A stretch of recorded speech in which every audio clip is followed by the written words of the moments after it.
Natural gas గురించి ఒక ప్రకటన చేశారు.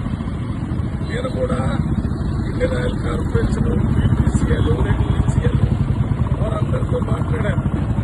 నేను petroleum natural gas consultative committee మెంబర్గా వారందరితో మాట్లాడి ఈ ధరలు పెరగవని, ఎవరు భయపడాల్సిన ఎదుర్కొనడం లేదని స్టేట్మెంట్ ఇచ్చాను.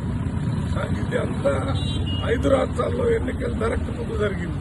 5 రాష్ట్రాల్లో ఎన్నికలు అయిపోకముందే, రిజల్ట్ రాకముందే మన బీజేపీ మోడీ ప్రభుత్వం కమర్షియల్ సిలిండర్స్ మీద పెద్దెత్తున ధరలు పెంచడం జరిగింది.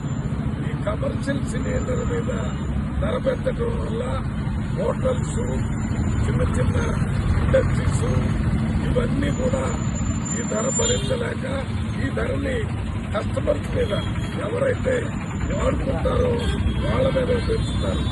అంటే ఇండైరెక్ట్ గా ప్రతి మనిషి కూడా పెంచిన ధరల్ని వారు భరించాల్సిన పరిస్థితి వచ్చింది.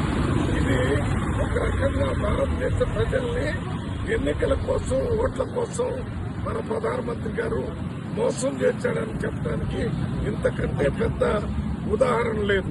ఇదే పెద్ద ఉదాహరణ.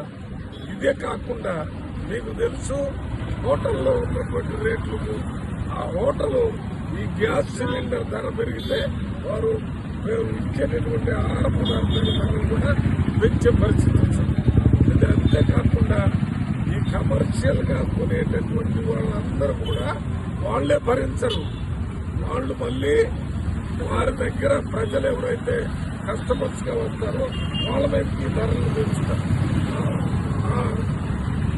పంపించడం వల్ల ప్రజలే అల్టిమేట్ గా నష్టపోయే పరిస్థితి. అది కాకుండా మనం ఈ